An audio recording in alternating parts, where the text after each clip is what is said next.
Halo, assalamualaikum warahmatullahi wabarakatuh. Jadi di sini gue mau ngebahas tentang contingency table punya kelompok kita. Jadi kan yang pertama itu contingency table itu adalah digunakan untuk menyelidiki apakah dua sifat atau karakteristik itu saling berhubungan, atau dalam hal ini dapat disimpulkan bahwasanya contingency table itu dia berusaha untuk menguji hubungan antara dua variabel, yang dimana dalam setiap observasi ini diklasifikasikan berdasarkan dua kriteria, dan juga dalam hal ini digunakan prosedur pengujian hipotesis yang biasa. Kemudian seperti yang telah kita pahami, kalau misalkan di dalam bab ini kan kita menggunakan statistik C kuadrat yang digunakan untuk menguji secara formal hubungan antara dua variabel yang berskala nominal. Dengan kata lain, apakah satu variabel itu independen ataupun memiliki ketergantungan terhadap variabel lainnya. Misalkan dapat diambil contoh, apakah laki-laki yang dibebaskan dari penjara federal melakukan penyesuaian yang berbeda terhadap kehidupan sipil jika ia kembali ke kampung halamannya, atau jika ia pindah ke tempat lain untuk tinggal. Kedua variabel tersebut adalah penyesuaian terhadap kehidupan sipil dan tempat tinggal. Perhatikan bahwa kedua variabel diukur pada skala nominal. Jadi dalam hal ini kita tuh mencoba untuk melihat hubungan antara dua variabel. Ini adalah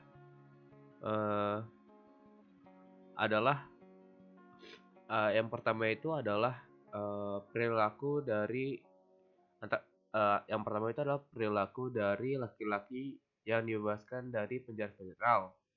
Kemudian untuk variabel yang kedua adalah bergantung pada di mana sih tempat dia itu tinggal setelah ia mendekam di penjara, entah apakah dia kembali ke kampung halamannya atau dia pindah ke tempat lain untuk tinggal.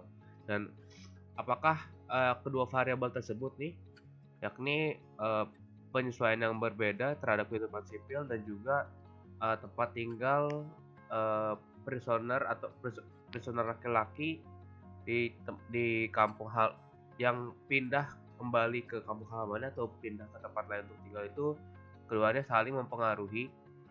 Nah, itu maksudnya itu adalah contoh dari contingency table. Nah, langsung aja masuk ke contoh soal, yakni 4 merek bola lampu sedang dipertimbangkan untuk digunakan di area perakitan air pabrik Truford F150 di Dearborn, Michigan. Direktur pembelian meminta sampel sebanyak 100 dari masing-masing produsen. Jumlah bohlam yang dapat diterima dan tidak dapat diterima dari masing-masing produsen ditunjukkan di bawah ini. Pada tingkat signifikansi 0,05, apakah terdapat perbedaan kualitas bohlam? Nah, seperti yang dapat dilihat nih, ada kita tuh dapat data dari 4 produsen bola lampu. Bahwasanya kita tuh dapat data ada jumlah bohlam yang dapat diterima dan juga jumlah bohlam yang tidak dapat diterima. Bisa dilihat nih, ada misalkan di produsen A jumlah bola lampu yang diterima itu, yang tidak dapat diterima itu adalah 12, dan juga yang dapat diterima itu adalah 88. Kalau misalkan kita tambah nih antara jumlah dari unacceptable dan juga acceptable itu adalah 100. Dan juga kita kan ingin melihat apakah terdapat perbedaan kualitas bohlam ataupun dalam hal ini itu kita mencoba apakah terdapat perbedaan kualitas bohlam yang dihasilkan dari keempat produsen ini. Nah, langkah pertama yang kita lakukan itu adalah tentu kita itu harus state the null hypothesis dan juga alternate hypothesis. Jadi kita harus tentuin dulu nih apa H0 dan juga H1-nya. Nah, H0 itu setelah gue lihat bisa kita ambil kesimpulan kalau H0 itu adalah there is no significant difference in the quality of bulbs among the 4 manufacturers. Jadi tidak ada perbedaan yang signifikan dalam kualitas lampu bohlam di antara keempat produsen. Kemudian juga yang H1 itu adalah there is a significant difference in the quality of bulbs among the four manufacturers. Atau dalam hal ini itu uh, terdapat sebuah perbedaan yang signifikan dalam kualitas pada lampu bohlam di antara keempat produsen. Kemudian select the level of significance. Jadi yang dari soal tadi ini kan kita udah tahu nih kalau misalkan tingkat signifikansi itu adalah 0,05. Jadi kita dalam hal ini menggunakan tingkat signifikansi 0,05. Kemudian yang ketiga itu adalah select the test statistic. Karena kita dalam tabel kontingensi ini menyesuaikan dengan materi, kita itu menggunakan chi-square distribution yang diinterpretasikan atau ditunjukkan sebagai x kuadrat. Nah, ini rumusnya teman-teman dengan not bahwasanya F0 ini adalah frekuensi FO ini adalah frekuensi observasi. Frekuensi observasi itu adalah frekuensi sebentar dulu, gue lupa. Nah, frekuensi observasi itu adalah suatu nilai yang diperoleh dari hasil percobaan. Jadi maksudnya itu adalah suatu nilai yang didapatkan dari hasil percobaan itu adalah contohnya kayak gini tadi. Ini kan dia udah meminta sampel sebanyak 100. Nah, ini berarti si orang ini sudah mengobservasi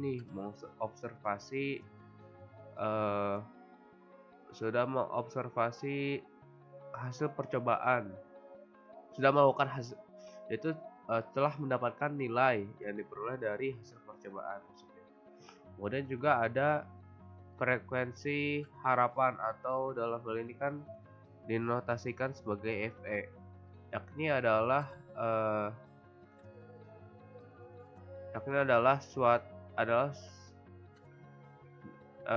nilai yang diperoleh dari hasil perhitungan secara teoritis. Jadi nanti FE ini bakal kita temuin saat kita nanti pokoknya FE ini bakal kita cari di langkah-langkah selanjutnya. Kemudian untuk langkah keempat itu kita harus formulate the decision rule. Untuk kita coba menghitung atau melihat decision rule-nya. Dalam hal ini the degrees of freedom atau derajat kebebasan itu sama dengan number of rows dikurang 1 dikali number of columns kurang 1. Kemudian juga untuk syarat itu adalah reject H0 jika x kuadrat lebih dari x kuadrat alpha, n kurang 1 dikali number of columns kurang 1. Nah, kalau misalkan teman-teman nanya nih, number of rows kurang 1 itu yang mana sih? Nah, coba kita balik lagi. Number of rows itu teman-teman, itu tuh dia kan kalau rows itu kan dia ke kanan ya, sebaris gitu. Berarti untuk number of rows itu ada 1, 2, 3, 4. Yang berarti tandanya adalah ini kok maaf teman-teman, ini salah sepertinya. Sebentar.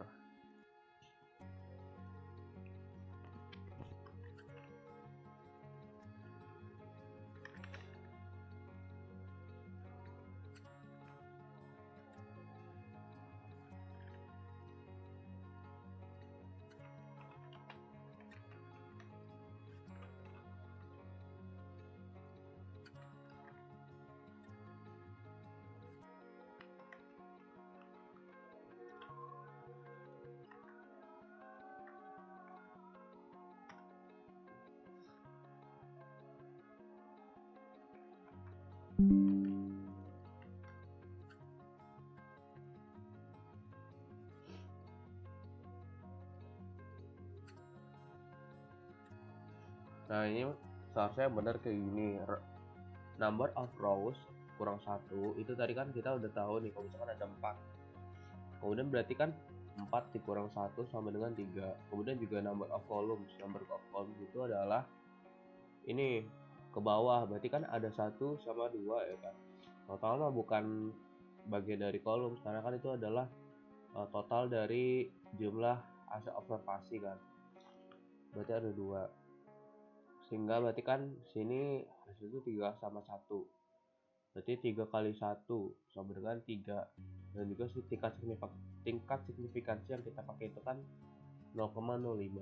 Berarti kalau misalkan kita lihat dari tabel chi-square itu ditemukan bahwasanya degrees of freedom kan 3, dan juga untuk tingkat signifikansi 0,05 ditemukan bahwasanya itu hasilnya itu adalah 7,815. Kemudian langkah yang terakhir adalah compute the value of chi-square statistic and make a decision. Jadi kita mencoba untuk menemukan nilai dari chi-square statistik, dan kita harus melakukan penyimpulan. Nah, kemudian langkah yang awal itu kita pertama itu harus computing expected frequency. Jadi kita harus menghitung nilai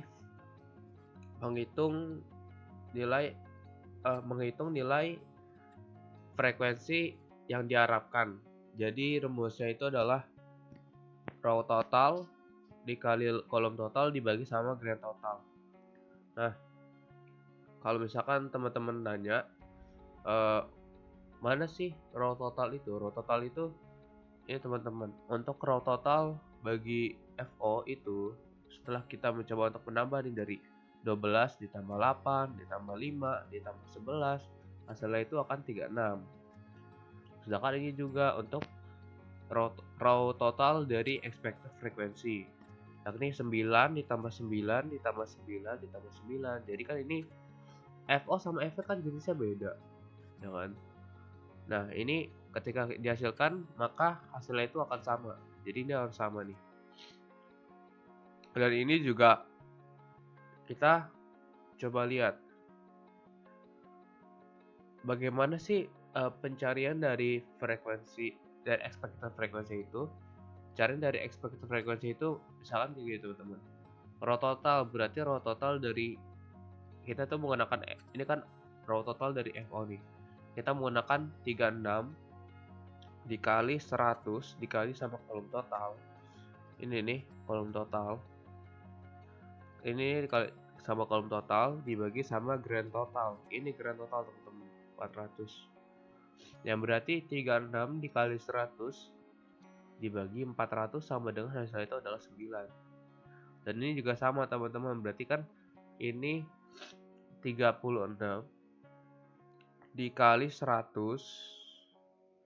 dibagi sama 400. Ini bentar tambahin lagi. Silakan duduk. Sekarang bersandar dan rileks. Lebih rileks lagi. Apa yang dirasakan? Ya, Uman. Pejamkan mata dan rasakan hembusan anginnya. Adem. Tarik nafas. Rasakan semua beban lepas. Rasa di ruang yang luas. Lega. Ini saatnya upgrade ke Grab Car Plus.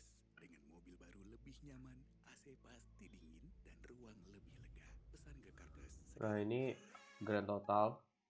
Ini misal harus kita cari semua nih, misalkan 36 dikali 100 dibagi sama 400. Ini juga sama nih.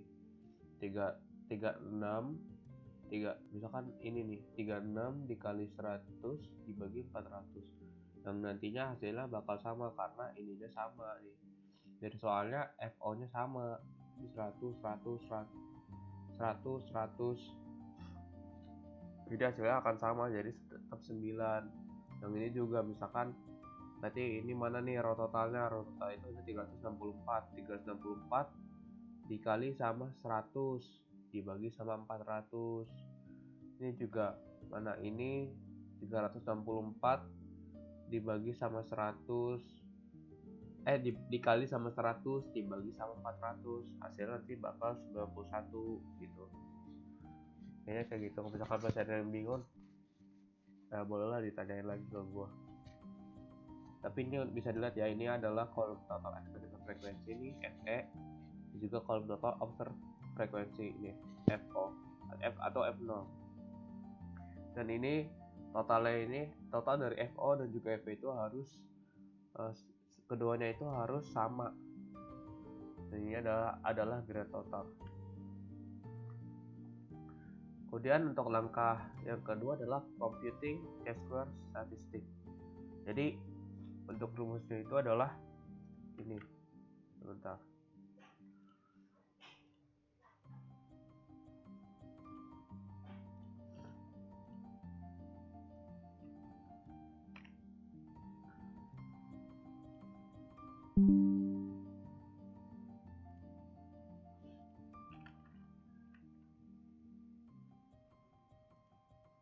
Jadi untuk rumusnya itu adalah ini, teman-teman.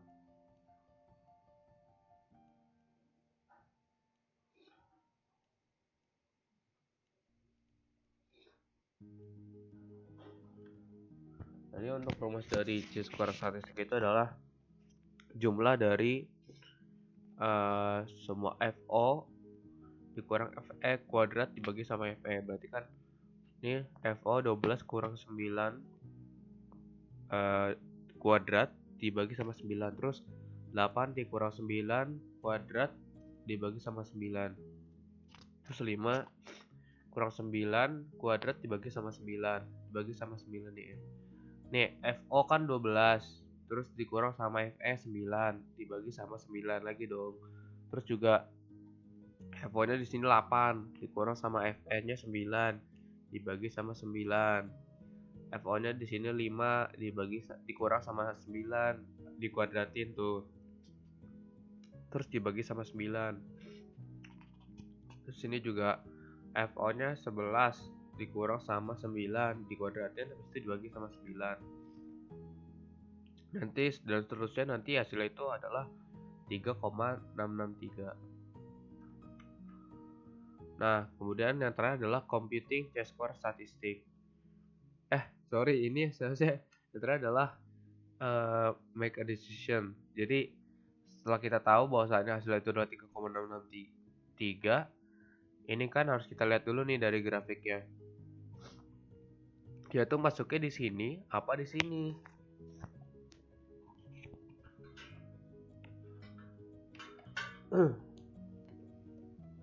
Dia tuh masuknya di sini apa di sini? 3,663 itu tuh kurang dari 7,815 kan. Yang berarti kan dia ada di region dari Rudolph reject H0. Sedangkan untuk region of rejection dari 0,05 itu tuh lebih dari 7,815. Berarti bisa disimpulkan bahwasanya 3,663 ini berada pada region dari Rudolph reject H0, dari Rudolph reject H0. Yang berarti dapat diambil kesimpulan bahwasanya tolak H, yang berarti dapat diambil kesimpulan bahwasanya kita itu harus menerima H0 pada tingkat signifikasi 0,05, dan dapat disimpulkan bahwasanya terdapat tidak terdapat perbedaan yang signifikan dalam kualitas di antara kualitas tidak. Kemudian kita dapat disimpulkan bahwasanya tidak terdapat perbedaan yang signifikan dalam kualitas lampu bohlam di antara keempat produsen atau keempat produsen manufaktur. Kemudian juga untuk saran kepada direktur pembelian itu, pembelian terhadap lampu bohlam dari keempat produsen tersebut akan mendapatkan tingkat kualitas yang sama. Udah deh, gitu doang. Thank you.